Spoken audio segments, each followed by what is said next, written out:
We go through YC. It's great. The experience is awesome.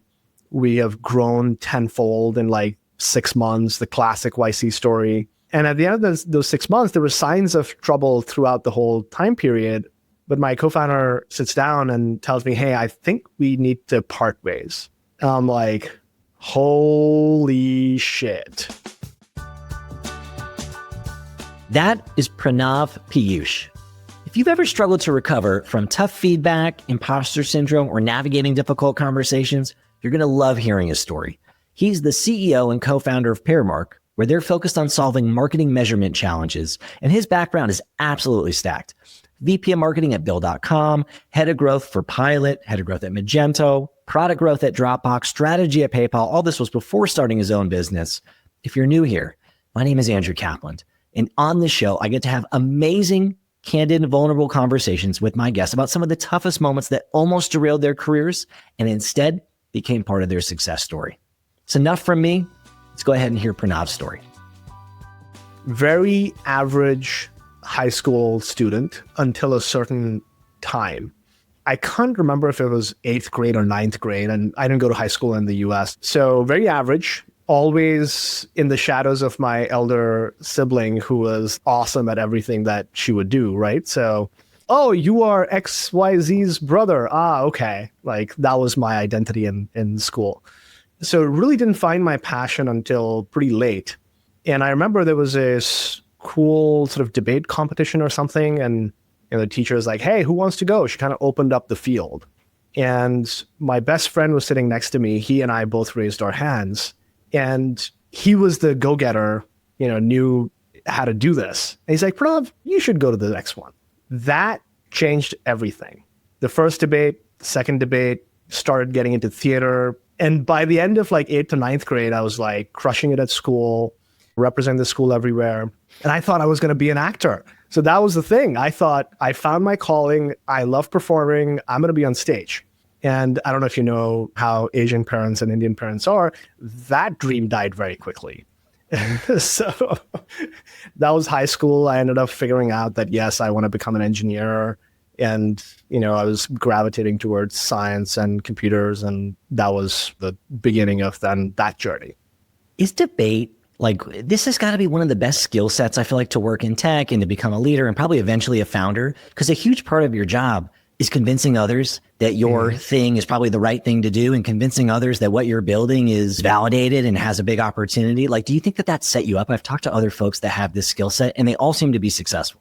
I think it can come from many different places. For me, it came from theater and debate and public speaking. I think you can get that equally from other things in high school. I remember, or I've heard of many people who have set up their own shops, who've done sales from an early stage. It's the same thing. And so you can figure out what is your way into doing this, and there's no one clear path. I've seen other people who did none of this, and they were just naturally very articulate and convincing and intellectually very strong. And so they didn't have to learn how to do this through a medium, and they just come out and do it. So yes, for me, this was very fortunate that this happened, but it doesn't have to be this way. I talked to Akash Gupta on the show, whose parents also grew up in India and also goes into tech, as a very successful tech career. And he said, he was like, oh, I was super into debate in high school. I was always there for the zingers and for the booms. And that got me a long way in my career. And then at some point that held me back in my career. And so starting to notice different patterns, getting to do this show and to meet all different folks. And so how do you go from being in high school, interested in debate, starting to turn around your academic career into this world of SaaS and marketing and eventually entrepreneurship? Help us to connect maybe the first couple of steps in this journey.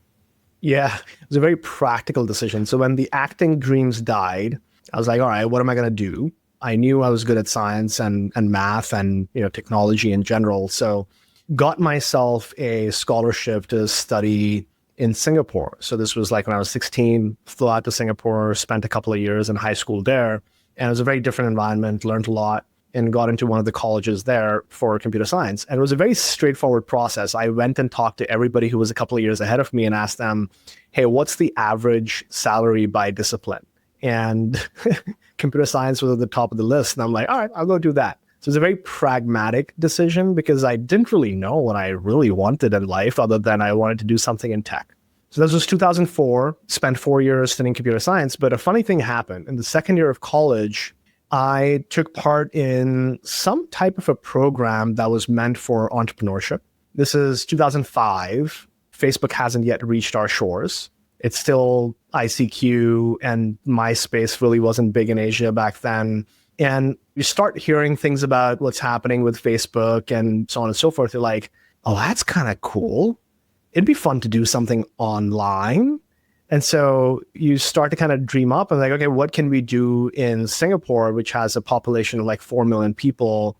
And through a series of accidents, this entrepreneurship program and somebody who was there was a mentor, and a bunch of us in college kind of just dreamed up this idea of a job platform for students to find part-time jobs.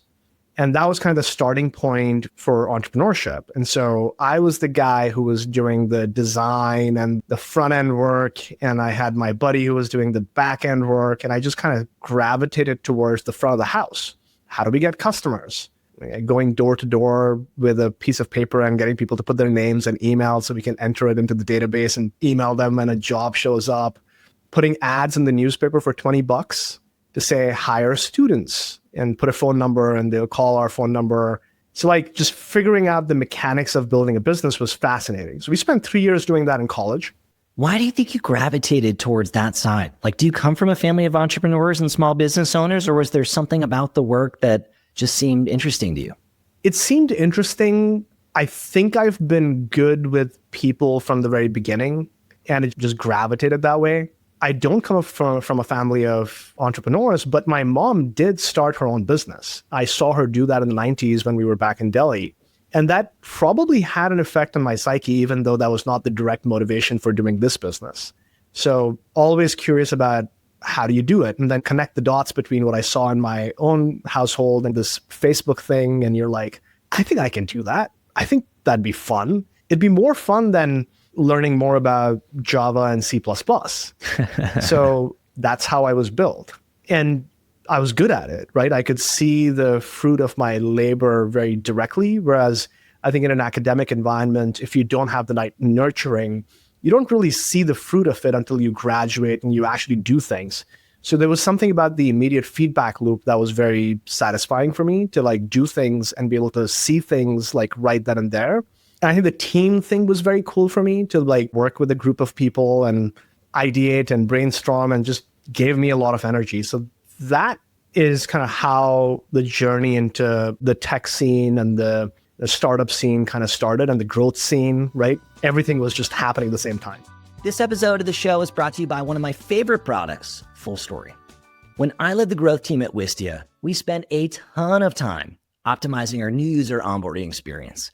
We ran experiment after experiment to improve our activation flow, but after a while, we felt like we plateaued a little bit until we started something that completely changed everything, which we called Fullstory Fridays.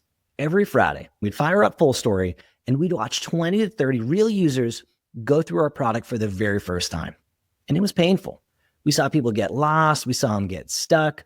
We saw rage clicking on unclickable elements. One time we had a user get 3 pop-ups at the exact same time, which our engineer hated. But those sessions completely changed how we worked as a team. Instead of guessing what to build, what to fix, what bugs to prioritize, we saw exactly where users were getting stuck in our flow, and we left with tons of new actionable ideas and fixes, from better copy, smoother UI, and ultimately, less friction points. Fullstory made this super easy, which is why I love the product. We used a ton of session replays on my team. There's now predictive modeling that you can use to drive personalization. There's AI-driven insights. You don't have to wonder what's not working anymore like my team did. You can see it. So if you're working in growth, product, or UX, Fullstory will change how you build and has become a huge part of the growth operating system that I teach to all my clients. You can see it for yourself at fullstory.com/value. That's fullstory.com/value.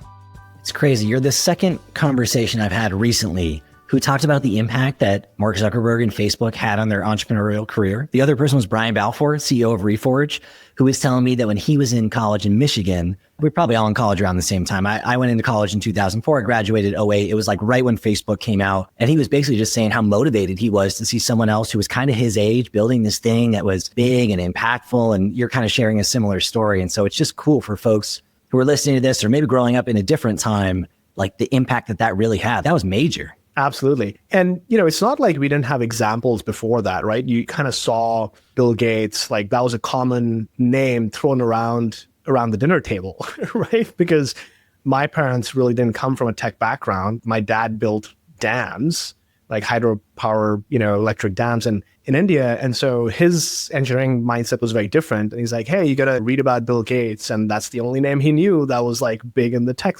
So there were inspirations, but they all seemed very far. Right. And old, right? That's our parents' generation of tech. Yeah. Precisely. And so this was just in your face, hey, if that dude can do it, you can do it. Now, let's be real. Like that was maybe a little bit naive, but also in a good way that it inspired you to take that risk. So you go on to have objectively an amazing career or a very impressive career on paper. Strategy at PayPal, product growth at Dropbox, head of growth at Magento, head of growth for Pilot.com, VP, marketingbill.com, CEO, obviously, and founder of Paramark. I'm curious to know, I want to double click on some of these speed bumps along the way. So I'm curious if you could share feedback that was tough to hear when you heard it and how you navigate it. This is one of the things I love to dig into with guests, just moments of feedback. They can feel visceral and painful in the moment, and often with time and space, they end up being these massive personal growth moments. And I'm curious what one of yours might be. Oh, yeah. I think the 2014 timeframe, I was at Dropbox. Dropbox was, if you can go back a decade in time, was like the high-flying startup back then, just absolutely amazing growth. Some of the best people in tech were at Dropbox at that time frame. And I remember I was working on this growth initiative, which had kind of spun up, and I was the product manager, and we had a typical setup. You have a growth PM, you have an engineering team, you have an analytics team, you have somebody who's an embedded sort of support person. Very good team. And it was a big bet, something to do with freemium. I won't go into like the specifics, but it was a big bet on the business side of the house. And I was focused on Dropbox for Business. And I remember I sat down one day. It was also contentious, right? As any big bets are within large, companies. You can imagine when you have such concentrated talent.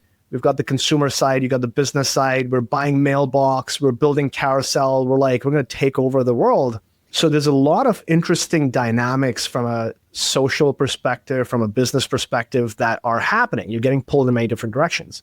And you're making a bet on this like specific thing, and there's a lot of attention on it. It's freemium. It could be risky. There's all types of considerations. So I sit down with my Eng counterpart and I hear from them, hey, your job is on the line on this one, right? Whoa. Where did that come from, right? Just like hit me in the face.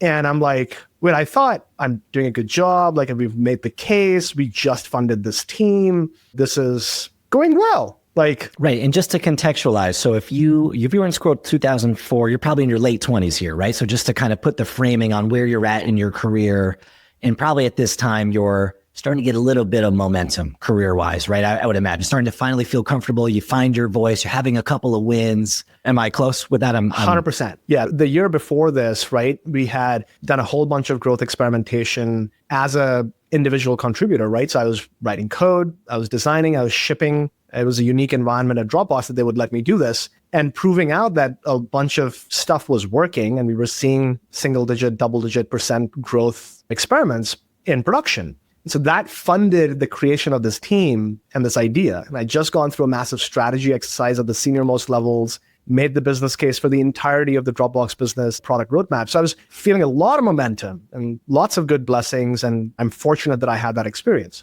But then you're going to get hit with this type of feedback. My immediate reaction was one of panic, one of, oh my God, my ego's hurt, and also one of a little bit of disappointment with this person who was giving me the feedback. Hey, why are you telling me my job is on the line? Why are you talking about my job behind my back? Right? There was I asked a bunch of clarifying questions. I'm like, oh, there are people talking about my job and my performance. without me in the room behind the scenes. Oh, that was the context of what, it wasn't like they were sharing an opinion. It was like, no, we've been talking about it, or the higher ups have been talking about it.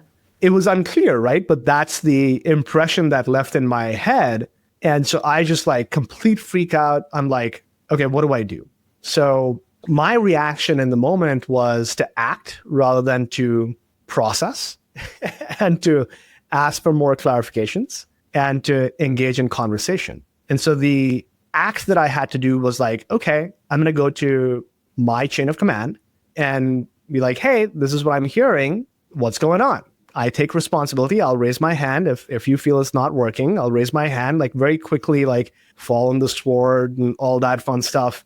But in the process of it, I was so worried about myself that I forgot what the real question here was, which was all about how do we make the business successful and where are the risks that people are seeing in this project with regards to the impact it's going to have on the business. And that has stood with me throughout the last 10, 12 years. So it was extremely painful. I still have bad memories, but the thing that I learned was when you get hit with that type of feedback, you have to be very, very objective about how you hear it, how you process it, and what do you do with it. Because it's very easy to go into victimhood and, oh my God, people are like talking about my job. How dare they? Like, that's not the point. The point is there's something missing between your vision and how it is coming through for the rest of the business. Figure out what that gap is. And if there's something you can do, great. If you can't, figure out other ways of adding impact to that business. So it was a very emotional period for me. I stuck around at Dropbox for 2 years after that. So good relationships with everybody after that. But it was still very much sort of shook me to the core in a fundamental way. What do you think was their motivation for sharing that with you? I think the intent was very positive. Hey, something's not working. Let's figure out why it's not working and let's fix it so that you don't lose your job. Hey, I'm doing you a favor. If I put myself in their shoes, hey, I'm doing you a favor and let's figure out how to right the ship that I think is maybe not going in the right direction. Nothing wrong with that. Delivery could have been better, right? People are not like, you have to remember, these are all people who are 25, 30 years old, who are probably put in a position of lots of leadership and management for the first time or the second time in their careers. They're also learning. So you don't know all this when you're 25, right? Is it possible that they were also concerned about their own position and their own job should it not work out, right? They're pretty equal partners.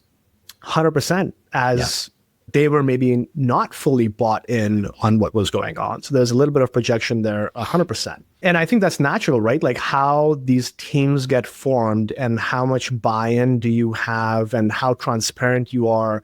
All of the communication fundamentals that I thought we had set up were maybe not set up, right? There was a gap there that just existed and I was kind of blindsided to it, which happens. Like that's hard. So one of my questions was going to be, did you stay? So you said, hey, I stayed 2 years after this. So obviously I bounced back. If you can go back in time, what was it like afterwards? Because I'm always so curious. They get some feedback where there's this moment where things feel a little bit tense. In your case, you went to, you went up the chain of command, you talked about it, but like what happens over the next 2 weeks? Do you start working scared? Do you start working harder? Are you working more aggressively? Do you just continue on as is? How does it change the way that you show up at work? And did you have to rebuild yourself at all? It was definitely a rebuilding. I've always worked hard, so I don't think that changed. It was just like, you work hard, you continue working hard. I think the thing that changed was you had to be a lot more methodical about the hypotheses and the execution and the communication of what's working, what's not working.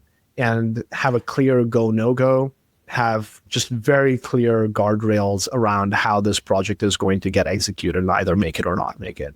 And so that was the MO, right? It was like, hey, we may not agree on the hypothesis, but here's the hypothesis and here's what we're going to do. And by the way, like chain of command, if you don't agree with it, you can absolutely shut it down. Like it's your call. But if you're going to give me the room and the autonomy to execute, then we're going to execute. And then let's execute to our best of our capability. And let's see how the cookie crumbles in terms of the impact that we have in the business. So it's actually one of the best experiences in teams. We were very productive. We were launching things all the time, and we were measuring ourselves against very clear metrics. Now, 1 year down the line, I think 2015, 2016, this also often happens in large businesses, we achieved a certain amount of success, but at the same time, the business was changing very rapidly. And so reorgs, reformation of teams, halfway through, we have rolled out this new freemium thing that I'm talking about. And my mission completely changed as a result of that reorg. And now it was about establishing the framework of teams or collaboration across a multi-product suite that Dropbox was building on. So it was much more infrastructure almost of, I don't know if you remember Dropbox Paper and other like team type products that Dropbox launched. It's like they needed they were very individual sort of consumer type of products, but they all needed team or business capabilities. So let's go build that because we're going to need it for all of those different business products. So things shifted. I was working with a different group of peers and it was kind of just rolled into that. So that's how it ended up, built my reputation. And I think many people from Dropbox are on my cap table now. So I take it as a positive that people hopefully, thankfully, still remember me positively. And we didn't burn any bridges, I would say. Hey, I hope you're enjoying the show. I'm working really hard to turn this into something special. And if you haven't already, subscribing is the best way for you to support what I'm up to. It helps those algorithms find more people like you, but more importantly, helps me to understand if I'm making something that's valuable. And that's the whole goal here. So if you're feeling extra generous, a quick rating or review if you're on the audio platforms like Spotify or Apple, or a like if you're on YouTube, also make a massive difference. Thank you so much. Let's get back to the show. So what would be your advice for someone listening to this who's taken a big swing, whether it's their idea or they're executing someone else's big swing and they're nervous, whether they've gotten formal feedback or it's been back channeled, or maybe it's just their spidey senses are tingling? What would be your advice to someone who's in that situation today, listening to the show, for how to navigate it? I always go back to addressing your demons head on. And what that means is if you have a spidey sense, or if you've heard something, the classic, where there's smoke, there's fire, go figure out where the fire is. If it's in your own brain, that's fine. Write it down. What are you afraid of? What are you actually worried about? And write down what those things are, and then figure out how much of it is a personal perception about sort of your performative nature of any job versus how much of it is true objective feedback or situational sort of knowledge that you have. So separate the personal from the professional is basically the framing there. And then if it's the professional stuff, go figure out from your stakeholders where that, worry is coming from, and be precise in writing it out. Like, hey, maybe things aren't going well. Can we have a quick discussion of what you think is going well, what is not going well? And that's just my perception. I could be wrong, but let's have an open dialogue. It takes maturity. It's harder to do. It feels hard to be vulnerable at that age when you're junior PM or a mid-level PM, but you just got to do it. And if you don't know how to do it, go talk to a peer who's maybe 2 or 3 years ahead of you, can coach you through having those harder conversations. And then create an action plan, right? It's very much like the core PM skill set. Figure out what the situation is. What is the problem? How may you solve it? You're just applying it to that specific situation that you find yourself in. So that would be my advice. On the personal stuff, unfortunately, I don't have any other feedback than you just got to get through it. Buckle up, build a tough mental persona to be able to handle it. There's no alternative. And at the end of the day, remember, this is just software. That's all it is. It's just software. That's such good framing, man. I remember the first time, different context, but the first time I had like a major fuck up at work, I was working at this big ad agency and Disney was one of the clients. I'm like 23 years old and I spent all this money going to a 404 landing page, like millions of dollars of paid ads for a few days anyways, going to and I felt horrible. And I told my boss I thought I was going to get fired and all this stuff. He was like, look, man, he was like, my girlfriend works in the ER. Like she's truly saving lives. People come in there with gunshot wounds and stab wounds and they're having heart attacks and all kinds of the worst day of everybody's life that my girlfriend spends her days with. He was like, this ain't that important, man. It's going to be all right. And I try to remind myself that. It's like I should print it out and put it on a plaque somewhere because I love that framing. I love what you said, which is figure out if the problem is in your head or not. Because I think a lot of times it is, or at least it's bigger in our heads. So even just identifying that is a great first step. I completely agree. We are all more critical of ourselves than the whole world is, right? I think there's a psychological term for this. You think you're in the spotlight effect. It's like you're the main character in your movie, but everyone else is the main character in their own movie, right? Exactly. Shifting gears a little bit, I'd love to hear a little bit maybe more on the entrepreneurial side. So I have had a few founders on, which has been really cool just to hear just the nuances of being a founder and working in tech. I'm curious if you could share one of the speed bumps or low moments in the entrepreneurial journey. Oh my God. That was right before Dropbox. It was interesting, both the high point and the low point in my entrepreneurial journey. So I'd been in the US for a couple of years, 2011, 2012. And you're in the Valley. I was working for a big tech company, right? And back then it was PayPal, part of eBay, really enjoying it. A lot of cool stuff was happening back then in payments. And I'd been a big fan of like what was happening with YC. And at the same time, one of my buddies from college, he had worked on something in college, like a side project thing that was just like online. And it had kind of just grown in an organic fashion over 4 or 5 years. And so he calls me one day and says, hey, the numbers are kind of fun. Like we got 50,000 monthly actives or something like that. And I'm like, whoa, that's cool. What's going on? So we just got talking and we find out that just we had posted about it in a few forums and it just kind of took off and had a life of its own. And he had been working full time on other things, but recently quit his job, like focus on this thing and got some funding here and there. It could be a big thing. So we were like, all right, let's apply to YC. So we applied to YC, we get in. It was kind of a surprising moment for us. We didn't think we fit into the mold.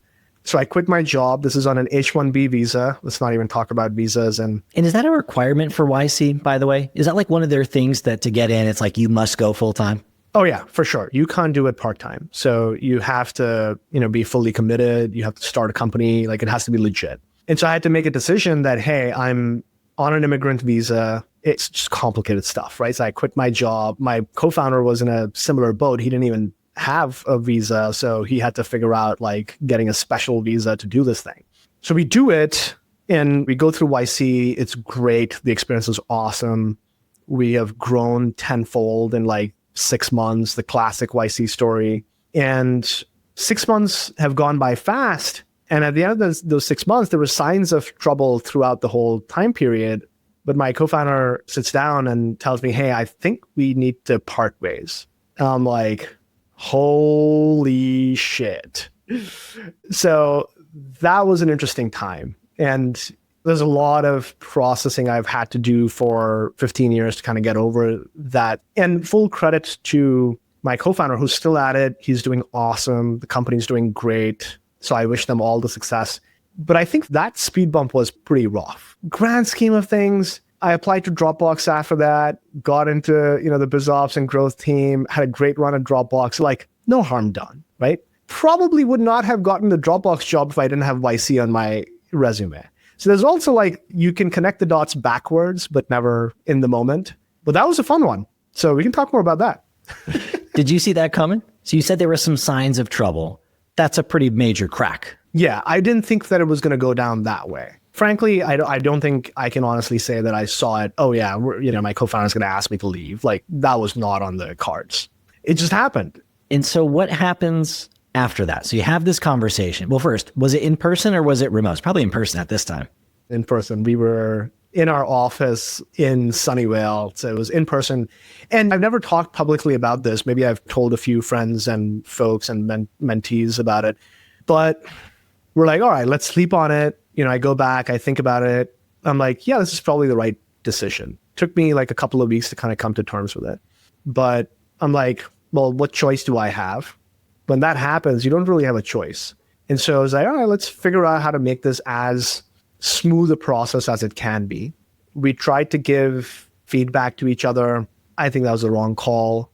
Like that was in the moment when everybody is in pain.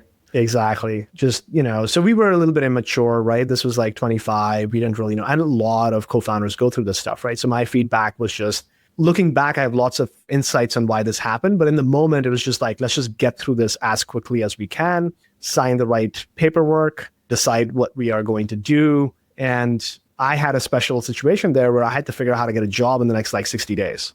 So, all right, I have a different problem to solve, which is let's go figure out my job situation because of the immigrant visa, right? So I had a new purpose to work towards. I was married, I had a wife, the whole thing, right? So just redirected my energy into the next challenge, which is like, okay, let's get the career back on track.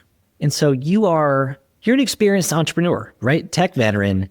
I think most of us, myself included, kind of have a rosy picture about what it's like being a founder and maybe what it's like being a co-founder. And so for us common folk, how common are these types of tough conversations between founders?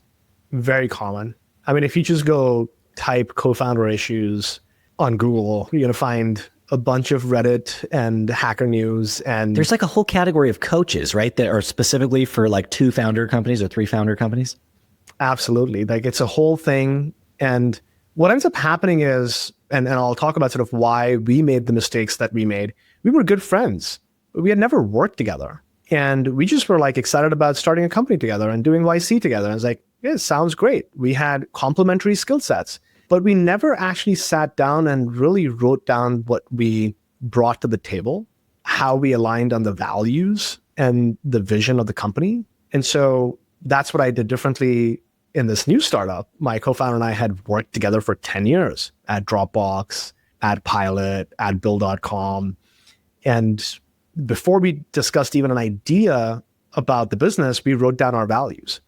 We wrote down our go, no-go. When are we actually going to quit if it came to that? What are the conditions? What are the conditions to even quit our jobs and start on this job, right? So like very intentional. And I think that was just, I didn't personally have the experience to do that when I was 25. And I wish I did, because then I think it would have been a very different story. How does this not stop you from starting another company? Oh, you should ask my parents and my wife, right? Like, they're like, you going to do this again? Are you sure? Like, how do you know this one's going to go differently? So it's like so many questions.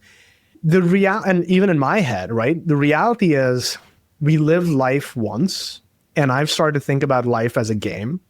You're gathering experience points. And that's how I think about it. I've had a bunch of different experiences. I remember when I had never entered marketing, I told one of my bosses, hey, one day I want to run marketing. He was like giving me a confused look. I was the head of growth or a head of product, a GM of the business. Like, why? I was like, I think it'll be fun. It's like, I'm just gathering experience points. Then when I was a VP of marketing, I remember telling somebody, hey, I think my next job is going to be sales. This is before I knew I was going to start a company. Hey, guess what? I do sales all day long. And so I think about trying out all the things that my brain wants to try out, and I level up and I learn. And if I mess up, I'll do something else and I try again. And that framing, like, there is no destination for me. At some point I was like, oh, I want to retire by the time I'm 40. I'm almost 40 this year. I'm like, I don't think I'm ever going to retire now, because I've figured out that life is a game and I want to keep playing it until I run out of battery. And you still chose to play the game multiplayer, I guess, is maybe the piece I'm curious about, right? So playing the game, continue playing it, I totally get. Want to continue being an entrepreneur, trying other ventures. What gave you the courage or the insights to play it again multiplayer with another founder? I think it was the trust with this. There were very few candidates in terms of who I would even think about for a co-founding type of situation. And we are split 50-50, and that's how I wanted it from day one. There were maybe a handful of people that I would have considered. And they were all sort of on an equal footing in terms of how much trust I had with them. So it was based on that personal trust. It was not on anything else. So it all just came down to that. And for every single one of them that I considered, it was somebody that I had worked with before, that we had worked hand in hand in the sense of like on the same projects, not just like we worked at the same company at the same time. No, we had actually worked together in a much less riskier situation, and still had to deal with challenges and road bumps. So I understood how they react and how they think about life and what their values are. I also paid attention to life stage, picking somebody who's on the same wavelength. So, I've got kids, I've got a mortgage, I'm not ready to retire in terms of like, hey, peace out, I've got a few money. Like, no. That was important because you kind of have to align on a whole bunch of these different things for this type of relationship to work. So I wasn't scared by doing another co-founding thing, but I definitely had my criteria. And if I didn't fit that criteria, I would not go do the whole founder dating thing. Hell no. And what do you learn about navigating conflict from this situation that might be helpful to folks who are listening, going through their own conflicts, whether it's with a coworker or a professional partner or co-founder, whomever it may be? Very good question. Conflict is part of life. It is going to happen. Even in our, my co-founder and I will have spirited debates about things. It happens. I think you have to, it's so cliched, but this idea of mutual respect. And what that means is, do I truly internally have respect for this individual and what they do? And not just like for lip service. I mean, like, I honestly believe that this person is great at X, Y, and Z and is representing their views in an authentic fashion. And if I believe that, then we get heated in the moment and we talk about things. Both parties need to have the maturity to say, hey, I think we need to take a break. I think we need to step back. What are we actually talking about? And again, it's really hard when you're young and not that experienced. But as you gain that experience, you realize that you can do that at any time. Hey, let's take a break. Let's take a step back. Let's think about what's going on. And I'll come back to you with clear communication on what my concerns are. And if you can have that conversation of like, hey, here are my concerns, and you're open to truly listening, that's one of our company values, you can get through to the other person. Okay. I want to understand your concerns. I want you to understand my concerns. Let's tackle that in a systematic fashion. Very often we're anxious about something else altogether, and that creeps up into, oh, we're having a conflict about this issue, when in reality something else is stressing us out. And we're not talking about it openly. I want to take a quick break in the podcast to tell you a little bit about my coaching programs at Delivering Value. I offer both one-to-one coaching and coaching for teams, where I walk you through my 4-phased approach designed to help you increase your influence and your impact if you're working in growth. We'll work on developing your growth model and your strategy to make sure you're pulling the right levers. We'll work on installing a repeatable operating system to get the work done with a focus on experimentation. We'll work on implementing both the strategy and the operating system, which is all about collaborating with other teams and communication and alignment and the leadership skills needed to execute this kind of cross-functional work. And we'll zoom in on specific frameworks to help you break through your plateaus and bottlenecks.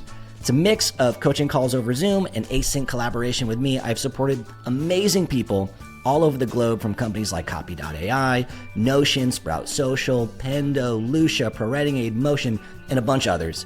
Visit my website, deliveringvalue.co/coaching, which I'll put a link to in the description. You can learn more and maybe set up a call to see if we vibe. And maybe what I'm picking up on in between the lines is, it sounds like you having, what you call it, spirited debate or spirited conversations is maybe part of the game, or maybe an important part of the game to getting through some of these moments and unlocking the next levels of the game. And I'm maybe putting words in your mouth there, but am I close with that assumption? I mean, 100% in one way. So conflict for the sake of conflict is not that helpful. But I'll give you an example. We're going through something right now where the business is doing really well. It's growing really fast. And as a result, you know this, you have bottlenecks everywhere in the business. Now, we can have all types of conflict type of debates like, hey, I think you need to do this more and you need to do this more to resolve those bottlenecks. And they can say, hey, you need to resolve this more. Like, you can start to point fingers very easily in that environment. And the maturity is in taking a step back and thinking about what can you actually control? And what are the steps we're taking this quarter, this month, this day to resolve those bottlenecks? And as long as we're writing those down and we're doing our best, that's all you can really do. So what's the point of the conflict? And what's really hard about this is like the anxiety doesn't go away that, oh, you're on the VC treadmill, you got to grow X% it's going to get worse next month. And then I have to, and then you just like keep taking on that pressure. If you keep taking on that pressure, you as a founder start to put that pressure on your team. And that's a natural place where the conflict starts, because you just start like, you're not hiring fast enough. You're not building fast enough. You're not marketing and doing enough leads. It's like, no. You got to figure out and have an honest conversation about what's happening in the business. Things are going great. And these problems happen in every great business. I have not heard of a single great business that's not feeling like it's breaking down every minute of the day. So again, going back to like figuring this out for yourself is part of the game.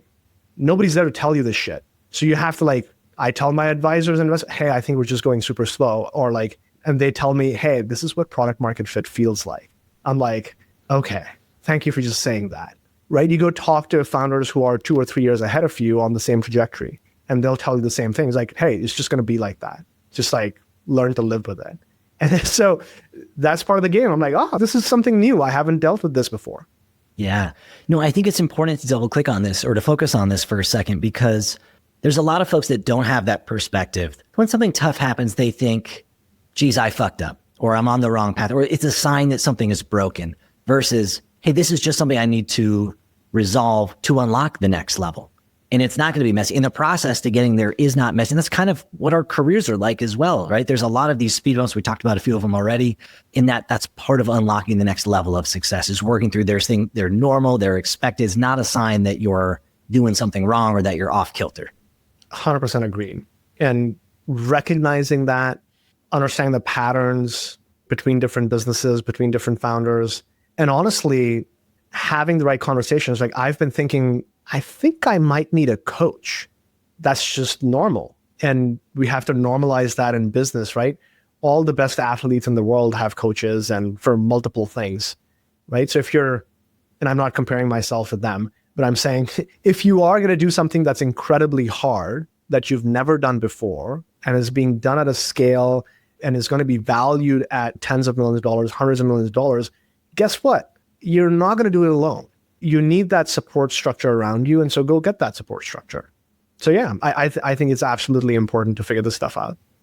So you mentioned something I wanted to explore a little bit with you. You talked about feeling workplace anxiety or nervousness, which I wouldn't have guessed speaking to you. You're very well spoken. You seem very confident. I would assume someone with your pedigree probably has moments of nerves, but I'm curious if you could share a time in the journey where you felt either a little bit of imposter syndrome or some workplace anxiety that you'd be comfortable sharing with us. Oh my God. I mean, even till this day, Andrew, I'll give you a good one. So late 2022, early 2023, this is when I'm about to quit my job at Bill.com and go raise money for what eventually becomes Paramark. We are two guys, my co-founder and I, I'm 38, I think he's 42, 43. We have been managers of managers for like the last whatever number of years. So we haven't written code in a while. And we worked at, good companies like Dropbox, Pilot, Bill.com, but nobody would look at our profiles and go like, oh, these guys are like a couple of hackers who are going to go create a huge business. You see what I'm saying? Like the stereotypical from the outside in perspective, we were not the hotshot founders at 25 getting into YC. So that was like imposter syndrome multiplied times 100. Like, oh, you're competing against the dropout, 19, 20-year-old Stanford, MIT, Caltech, ML. Right. The guys without families who are going to work 90 hours a week and they're going to share a room and they're going to, right. Right. You're like, we're a couple of mid-aged managers of managers with mortgages and families and health issues. Like, how is this going to work? So massive imposter syndrome. Guess what? It's all happening when the market's down in the gutter, 2023. So we start raising funds and we get a little bit of traction, we get a little bit of success. But you know how fundraising is, right? You have to hear 99 no's to hear a yes.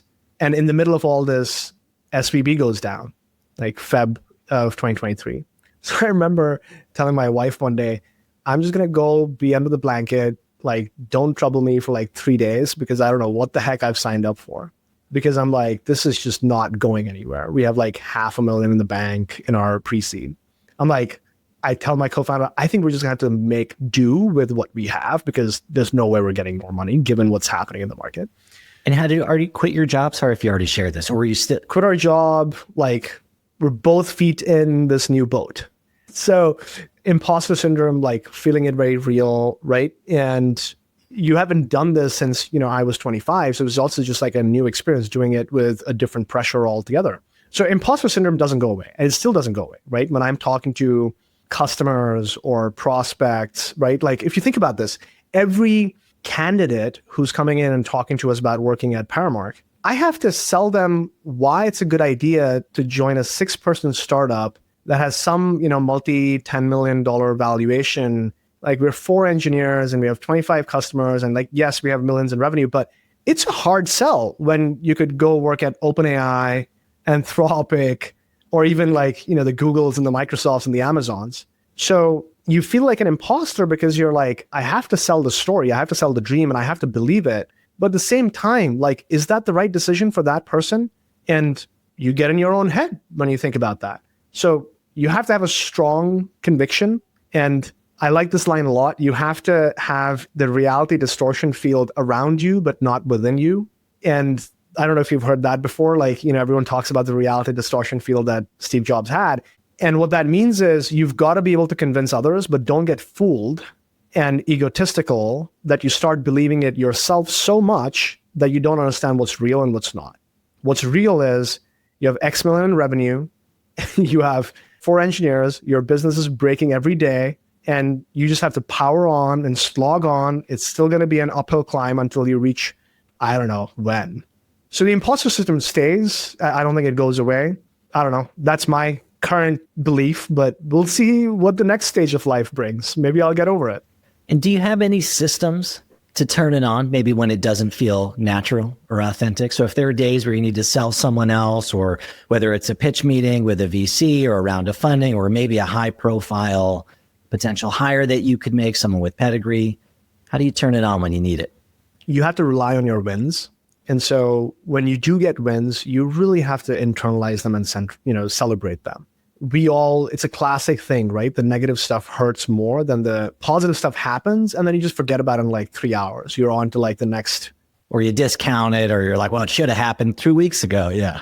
So I think you have to develop your own systems to celebrate the wins and the positives of, hey, we hit a certain milestone, or we had this really positive thing that the customer said. And you have to repeat yourself internally to yourself, to your team, to your market, again, without fooling yourself that nothing is wrong.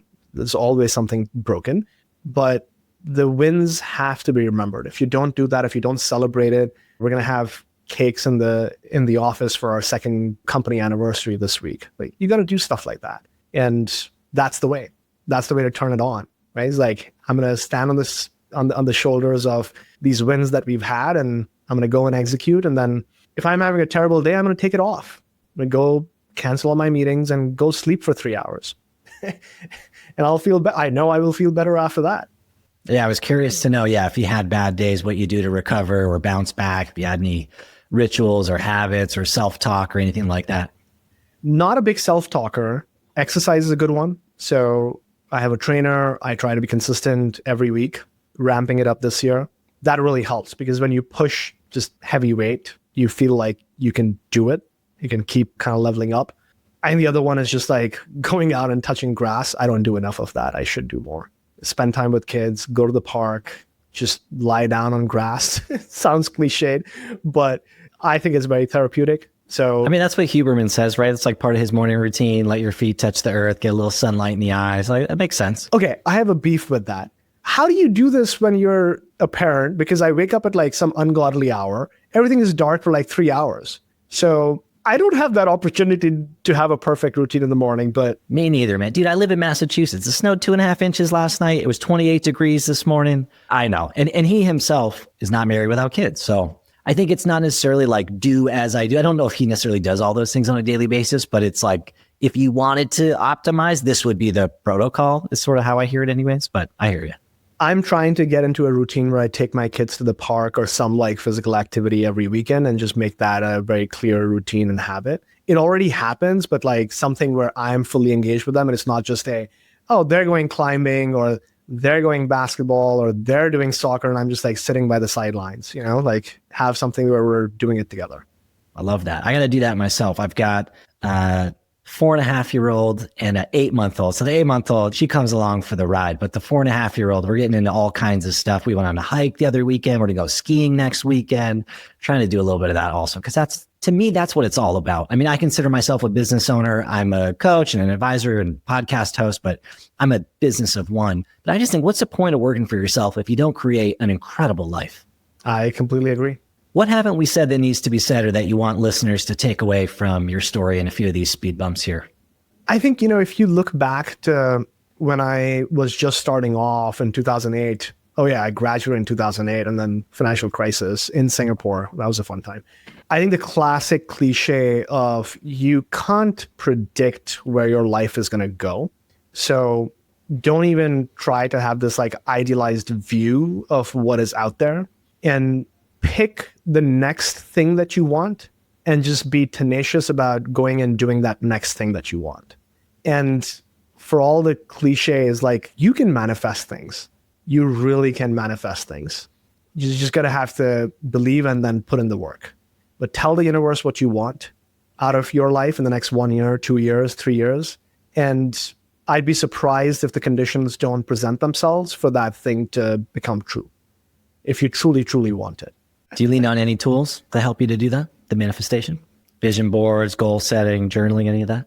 I do journaling, but not for this. The journaling is mostly for gratitude and just the day-to-day momentum of like what's happening with my kids. It's therapeutic from that perspective.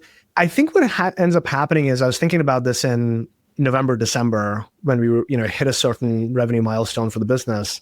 And I'm thinking about 2025 and I'm like, I think we're going to hit X in February or March. And at the same time, I'm going like, no freaking way are we going to hit that number. But just me sort of putting it out there, I think made it happen.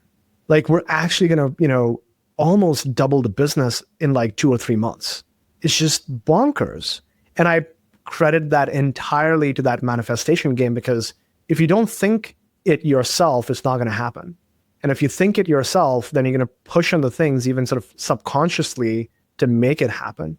And now you have to be careful and balance it, because you can burn yourself out. And then be careful about what you're wishing for and what you're trying to manifest. Of course, right. The self-talk is what becomes your reality, right? So if it's negative, it's negative. If it's positive, it can be amazing. Yeah. So maybe it is self-talk. Maybe I do that, but not consciously. Yeah, that's beautiful. I ask because I'm a huge believer in the power of the mind. My mom is a lifelong executive coach, longer than she's been my mom. She's into all this kind of stuff. So literally, if I look to the right side of my room, I have goals written on a whiteboard, my professional and personal goals. If I look on the left side of the room, I've got a vision board, which are pictures of the outcomes that I want. And I kid you not, it's on my desk for the listeners or watchers. We didn't script this. This is a book. This is probably the number one book that I've recommended to more people than any other book in my whole life. It's a manifestation journal, which is like, what you want.